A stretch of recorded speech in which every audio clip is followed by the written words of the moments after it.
आज फिर से आईसीएससी बोर्ड का जो एग्ज़ाम होने वाला है कंप्यूटर का, उससे रिलेटेड कुछ क्वेश्चन देखेंगे एक्सप्लेनेशन के साथ। पिछली बार जब हमने ये पब्लिश किया था, बहुत सारे बच्चों का कुछ कमेंट आया था, कुछ ने व्हाट्सएप पे भेजा था, कुछ ने यूट्यूब चैनल पे डाला था कि एक्चुअली उनका कंसेप्ट क्लियर नहीं है। मोस्ट ऑफ का प्रॉब्लम ये था, और कुछ बच्चों का प्रॉब्लम था कि उन्होंने बिल्कुल पढ़ा ही नहीं। तो मैं उनसे ये कहना चाहता हूँ, चूँकि एग्ज़ाम, ये दुख की बात है कि एग्ज़ाम में अब कम समय रह गया है, लेकिन अभी भी समय है, ये पॉइंट है। तो आप केवल ऑब्जेक्टिव की भी अगर तैयारी कर लेते हो, कम से कम 4-5 सेट का, सपोज करते हैं 60-70, अगर ऑब्जेक्टिव की भी तैयारी कर लेते हो तो आप इजीली आंसर कर सकते हो और पास मार्क्स आ जाएगा। रही बात जिनका कंसेप्ट क्लियर नहीं है, तो जल्द ही कंप्लीट जावा ट्यूटोरियल अवेलेबल कराया जाएगा, और जो बच्चे ऑनलाइन ज्वाइन करना चाहते हैं वो साइट विजिट कर सकते हैं। तो देखते हैं एक एक करके कुछ ऑब्जेक्टिव क्वेश्चंस। पहले यहाँ पर सेट दिया हुआ है ऑब्जेक्टिव का, जिसमें पहला क्वेश्चन है choose the correct answer from the following option. Sorry, ये हेडिंग था। पहला क्वेश्चन है स्ट्रिंग इज ए। एक्चुअली जावा में डेटा टाइप होता है कैर, इंट, फ्लोट, डबल, यही 4 है, और एक वॉइड है जिसका मतलब नल होता है। एक्चुअली नॉट रिटर्न टाइप में इसका यूज करते हैं। और इसके अलावे, और जनरली जितना डेटा टाइप होता है वो स्मॉल लेटर से शुरू होता है। अगर कैपिटल लेटर से शुरू हो रहा हो तो जनरली क्लास होता है। तो पहला ऑप्शन है क्लास, हाँ है। डेटा टाइप, हाँ बिल्कुल, स्ट्रिंग डेटा टाइप के लिए यूज होता है। और तीसरा ऑप्शन है ग्रुप ऑफ कैरेक्टर। स्ट्रिंग मतलब ग्रुप ऑफ कैरेक्टर ही होता है। कैरेक्टर कहने का मतलब एक सिंगल अल्फाबेट, और जब हम मल्टीपल अल्फाबेट को जोड़ते हैं तो वो एक स्ट्रिंग बनता है। इसलिए इसका करेक्ट आंसर हो जाएगा डी।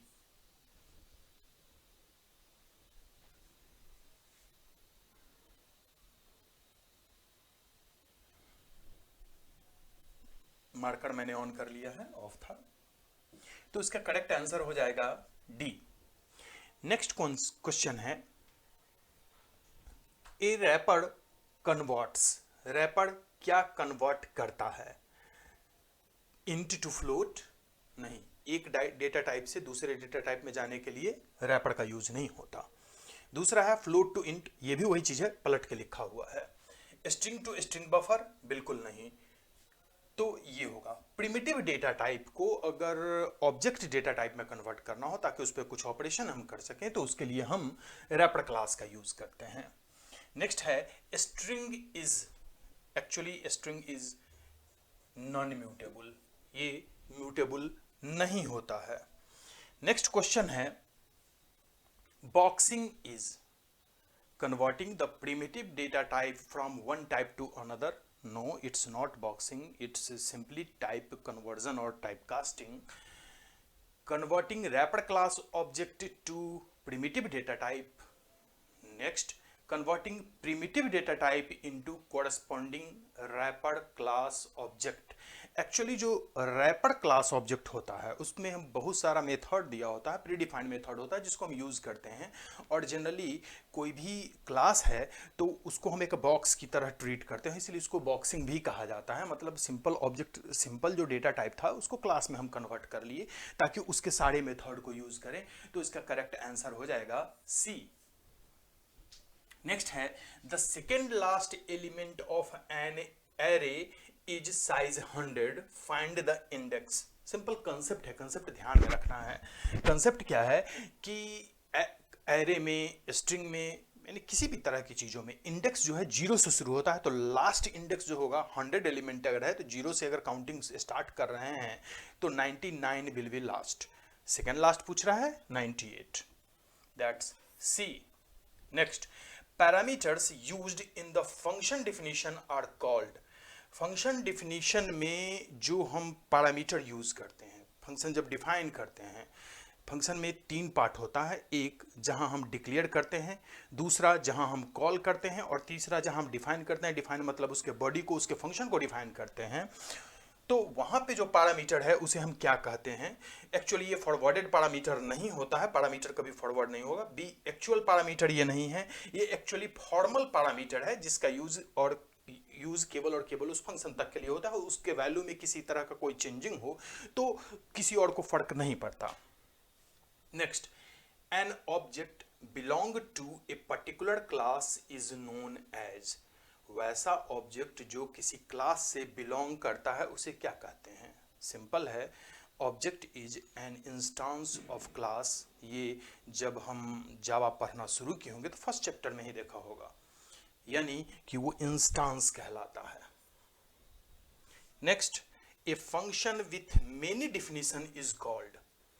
एक्चुअली एक ही फंक्शन को हम बहुत सारे डिफिनीशन लिख सकते हैं। सपोज किए कि दो नंबर जोड़ने के लिए हमने एक फंक्शन बनाया, नाम रखा सम, फिर हमें एक और फंक्शन बनाने की जरूरत पड़ी 3 नंबर जोड़ने के लिए, तो उसका नाम जनरली सम वन, जो ट्रेडिशनल लैंग्वेजेज है उसमें ऐसा करते थे, सम वन रख लेते थे, सम टू रख लेते थे। अब प्रॉब्लम क्या है कि खुद ही याद नहीं है कि सम 2 के लिए है या सम वन 2 के लिए है।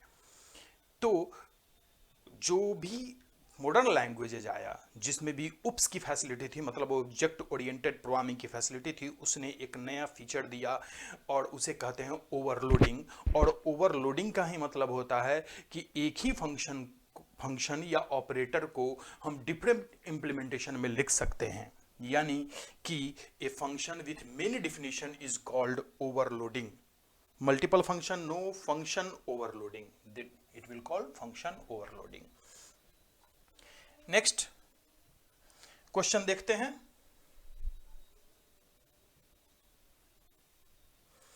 नेक्स्ट क्वेश्चन है the most accessible access specifier is, सबसे ज्यादा यूज होने वाला एक्सेस स्पेसिफायर कौन सा है? जाहिर सी बात है पब्लिक स्पेसिफायर का सबसे ज्यादा यूज होता है, तो इसका आंसर होगा सी, द स्टेटमेंट इस dot substring 2,7 will extract character है। जहां भी डॉट सबस्ट्रिंग का यूज होता है उसमें पहला पैरामीटर होता है स्टार्टिंग इंडेक्स और अंतिम पैरामीटर होता है लास्ट इंडेक्स। तो किस इंडेक्स से किस इंडेक्स तक वैल्यू देना है, तो सिंपली 7-2 यानी 5 कैरेक्टर में रिटर्न करेगा, आंसर होगा सी। नेक्स्ट है the statement 1 greater than 0, yes 1 is greater than 0 and 1 less than 0, no 1 not less than 0, equivalent to, actually ये फॉल्स हो जाएगा क्योंकि जब भी एंड ऑपरेटर का यूज होता है तो हमें ध्यान रखना है जब तक दोनों ट्रू नहीं हैं तब तक ट्रू नहीं होगा। सिंपल एग्जांपल है कि हम किसी बच्चे को 5 रुपए देते हैं और उसे 2 कंडीशन कहते हैं कि तुम्हें बॉल पेन खरीदना है और रेड चलने वाला, 2 कंडीशन है, एंड का हम यूज कर रहे हैं। उसे बॉल पेन मिलेगा केवल तब वो नहीं लेगा, बॉल पेन मिलेगा और रेड ही चलता हो तभी वो लेगा, नहीं दोनों कंडीशन सेटिस्फाई होना चाहिए तभी आंसर ट्रू होगा, अदरवाइज आंसर फॉल्स हो जाएगा। सेम थिंग यहां है, consider the following code snippet, float x equal to 8.25, float का x का वैल्यू ये है, इंट y एक डिक्लेयर किया गया और y में integer value of x store किया गया, यानी y का वैल्यू इंटीजर वैल्यू है 8 यानी y का वैल्यू होगा 8, लेकिन x का वैल्यू चेंज नहीं होगा। जब भी हम किसी टाइप को दूसरे टाइप में बाय फोर्स कन्वर्ट करते हैं उसको हम टाइप कास्टिंग बोलते हैं, और टाइप कास्टिंग हमेशा टेम्पररली केवल स्टोर करने के लिए वैल्यू को चेंज करता है, एक्चुअल वैल्यू को डिस्टर्ब नहीं करता। तो एक्चुअल वैल्यू वही रह गया 8.25, यानी x equal to 8, y equal to 8.25, this will be correct answer. यहाँ ध्यान रखना है 8.0 है, यहाँ 8.0 है, यहाँ 8 और 8 है, यहाँ 8.25 है, जबकि x equal to 8.25, x actually 8.2, sorry, इसका करेक्ट आंसर जो होगा वो a होगा, x 8.25, y 8, x 8 कभी नहीं होगा क्योंकि y में इंटीजर वैल्यू स्टोर किया गया है, तो y में 8 ऑप्शन a में है, करेक्ट आंसर a होगा। Next, a method with many definition known as, many method, wide method, multiple method, overloaded method। पीछे एक एग्जांपल अभी बताए जिसमें बताया कि फंक्शन अगर मल्टीपल डिफिनेशन के साथ एक ही नाम से है तो उसे हम फंक्शन ओवरलोड बोलते हैं, तो ओवरलोडेड मेथड बोलेंगे। नेक्स्ट, एक्चुअली फंक्शन और मेथड सेम चीज है, बस अलग अलग हम लैंग्वेज यूज करते हैं, कोई फंक्शन भी कह सकते हैं उसे मेथड भी कह सकते हैं। Give the output of math.ceil 46.6। CEIL ceiling के लिए यूज किया जाता है। सीलिंग मतलब अपर वैल्यू, नियरेस्ट अपर इंटीजर। तो अगर ये माइनस नहीं होता तो इसका नियरेस्ट इंटीजर कौन सा होता? 46 है तो निश्चित रूप से 47 होता, लेकिन ये नेगेटिव है तो इसका नियरेस्ट अपर जो होगा वो 46 होगा। चूंकि नेगेटिव वैल्यू है, ध्यान रखना है, यहाँ नेगेटिव पॉजिटिव में थोड़ा सा चूंकि उल्टा हो जाएगा काम, तो 46 होगा। और 46 यहां पर ये है -46.0। Next, consider the following code snippet. If c greater than d, x equal to c, else x equal to d। अगर c का वैल्यू d से बड़ा है तो x में c का वैल्यू लाओ, नहीं तो x में d का वैल्यू लाओ। अब पूछा गया choose the correct option if the code mentioned above is written using the ternary operator. यानी सेम इफ स्टेटमेंट को टर्नरी में लिखेंगे तो कैसे लिखेंगे? बहुत इजी होता है। जैसे ये है एज इट इज रह जाएगा, यहां क्वेश्चन मार्क लगेगा। पहला ऑप्शन सी जो इसमें है, ट्रू होने पे ये होना है यानी ट्रू होने पे ये होगा, और फॉल्स होने पे ये है यानी ये होगा।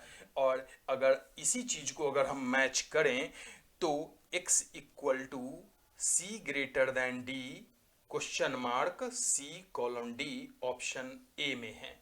इसमें सी कॉलन सी है, इसमें नन ऑफ द अबव है, इसमें डी सी है, इसलिए ए सही होगा जो हम यहां लिखे हैं। इस कंडीशन पे सी होना है तो क्वेश्चन मार्क के बाद जो पहला होता है वो ट्रू वैल्यू होता है, तो ट्रू वैल्यू यही है इसका, तो यहां हमने ये पुट किया।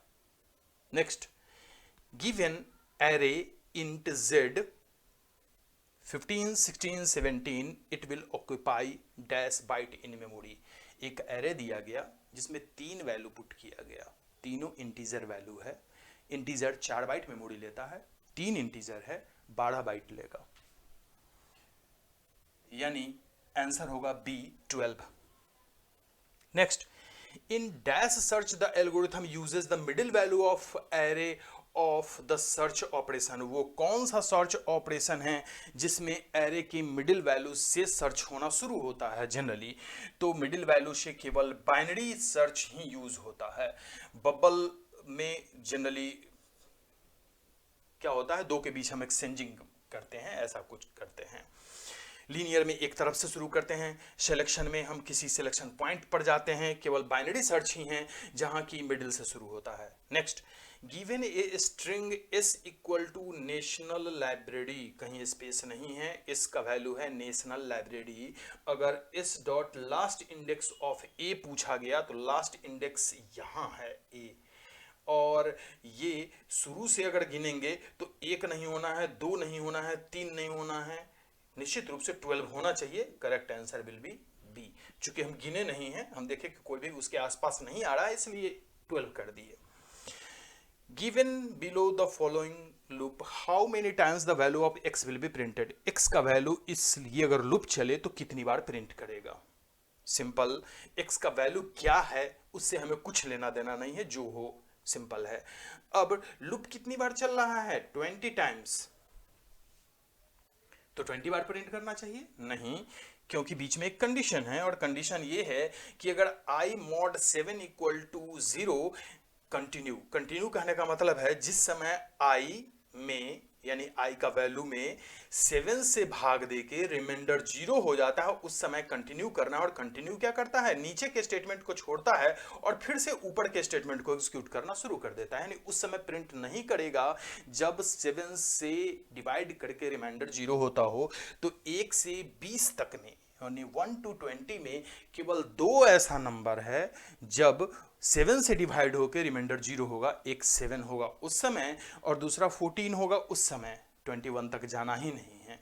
तो केवल 2 बार यहीं से लौट जाएगा, यानी लूप 1 से लेकर 20 तक यानी 1 to 20 टाइम्स होता है, चलेगा, लेकिन 2 बार बीच में ही लौट जाएगा, इसलिए 18 टाइम्स ही ये वैल्यू प्रिंट करेगा।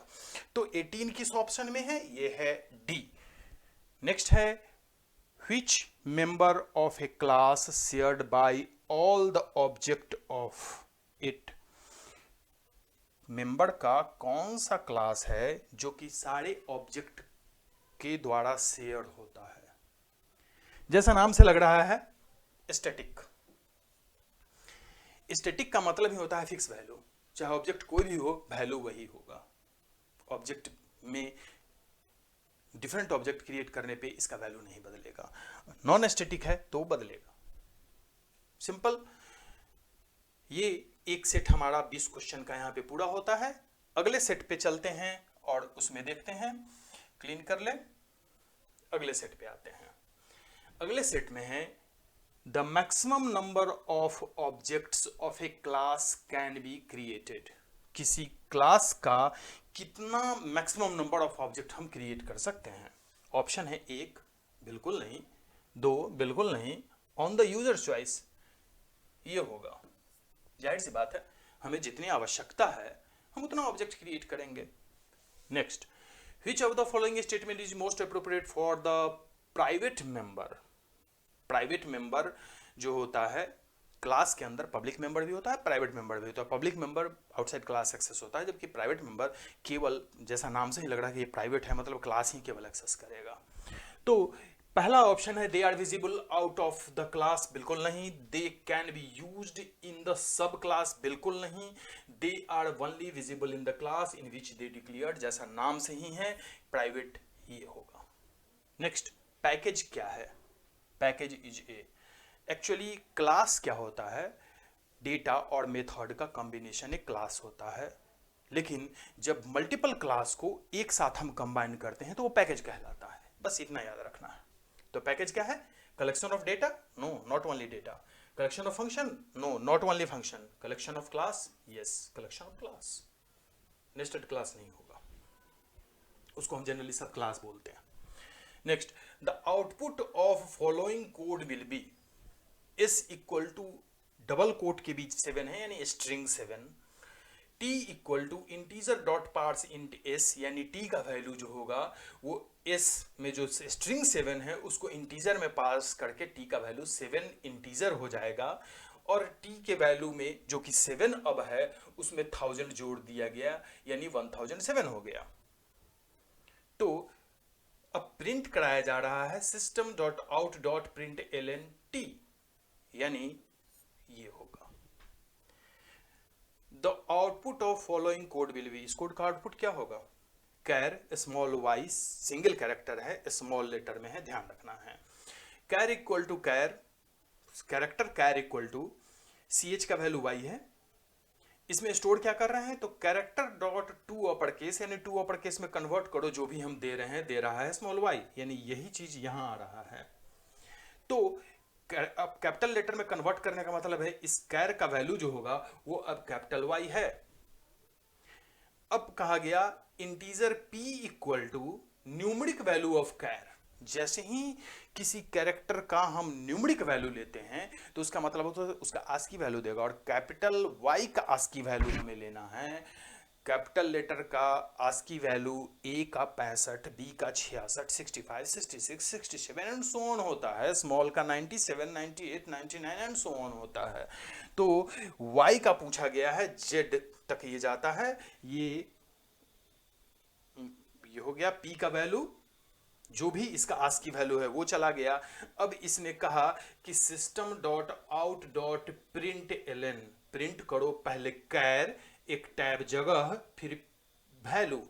तो कैर वाई है, एक टैब जगह है, और वैल्यू 89 होता है।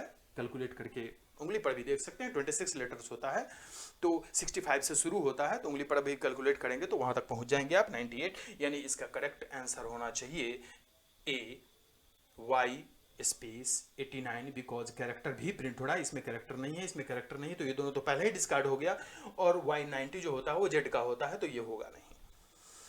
नेक्स्ट,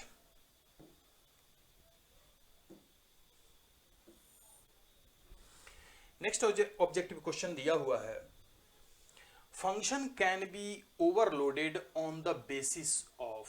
फंक्शन को जैसा बताए कि एक किसी भी क्लास के अंदर एक ही फंक्शन का डिफरेंट इंप्लीमेंटेशन हम लिख सकते हैं, लेकिन डिफरेंट इंप्लीमेंटेशन लिखेंगे उसमें कुछ अंतर तो होना चाहिए।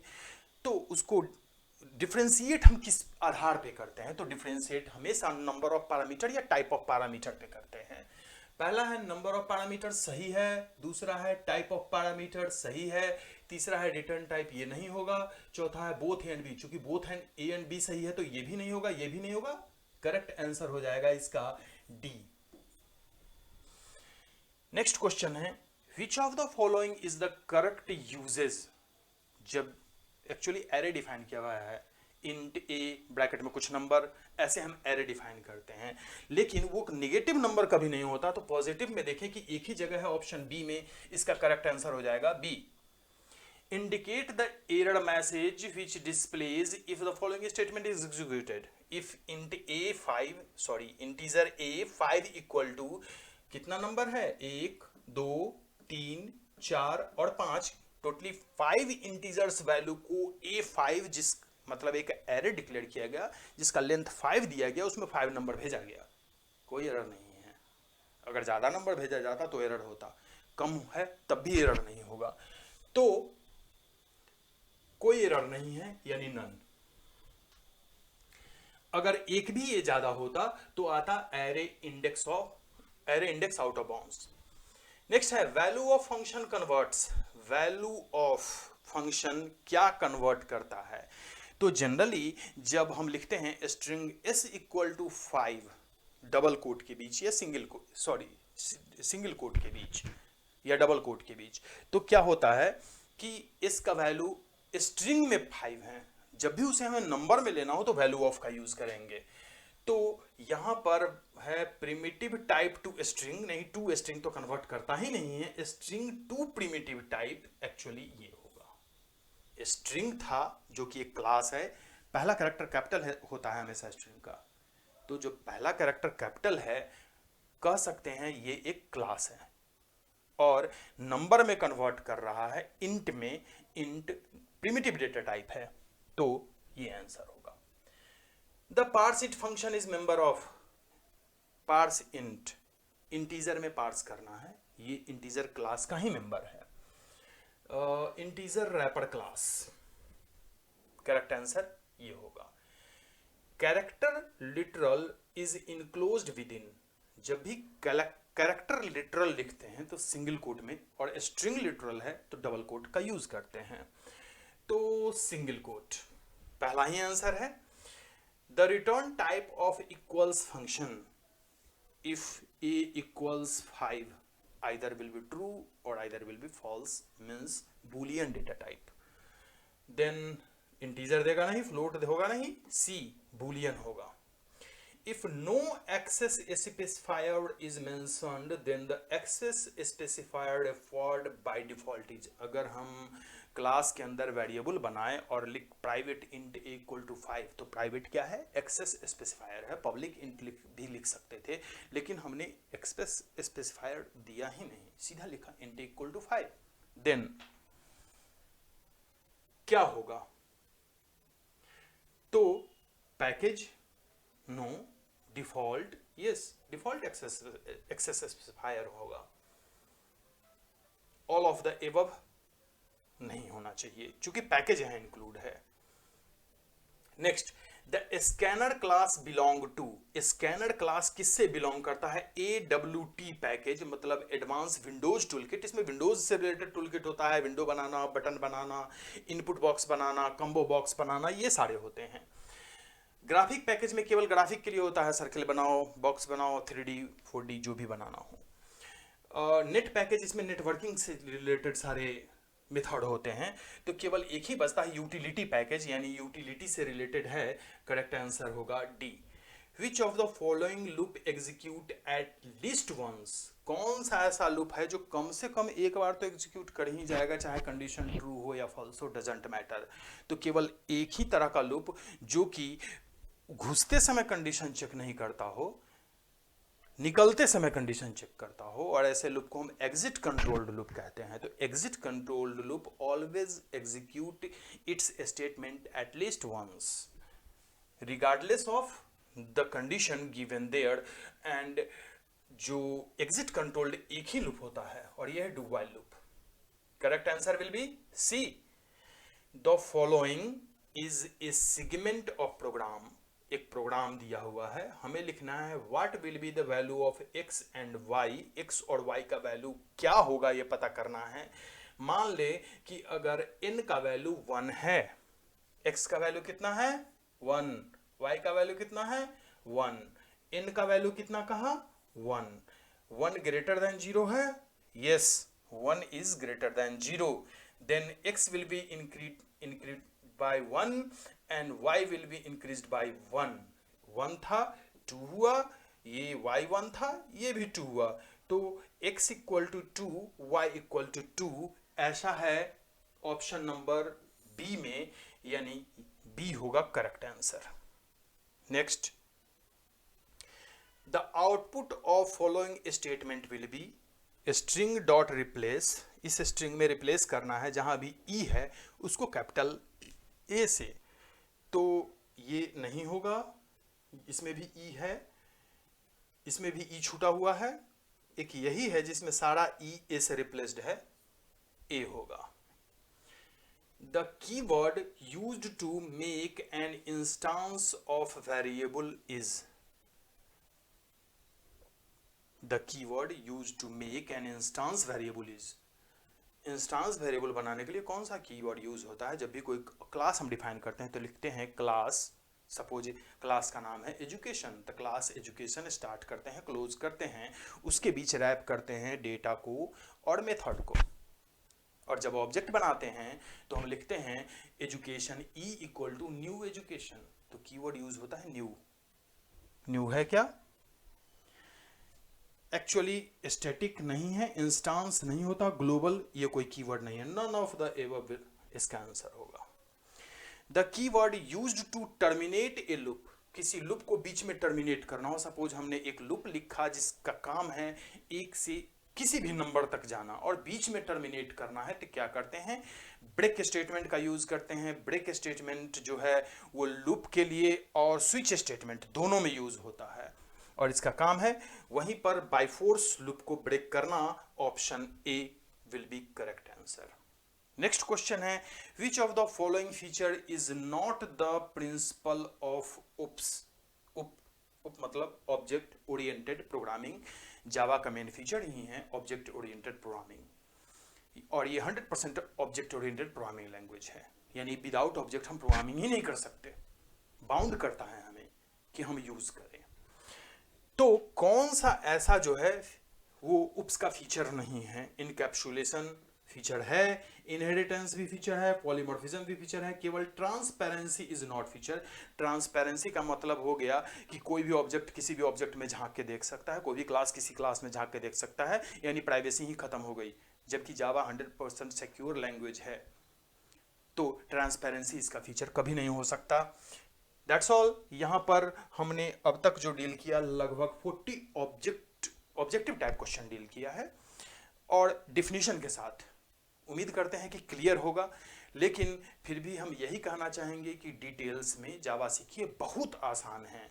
आई थिंक 1 महीना अगर रेगुलर आप हो जाते हैं तो एटलीस्ट आपका सिलेबस अच्छे से समझ में आ जाएगा, क्लियर हो जाएगा। याद करने लायक चीज़ें तो 9 के बराबर है, केवल मेथोडोलॉजी एक बार समझ लेना है और आप किसी भी तरह के सवाल का जवाब देने में सक्षम होंगे। That's all.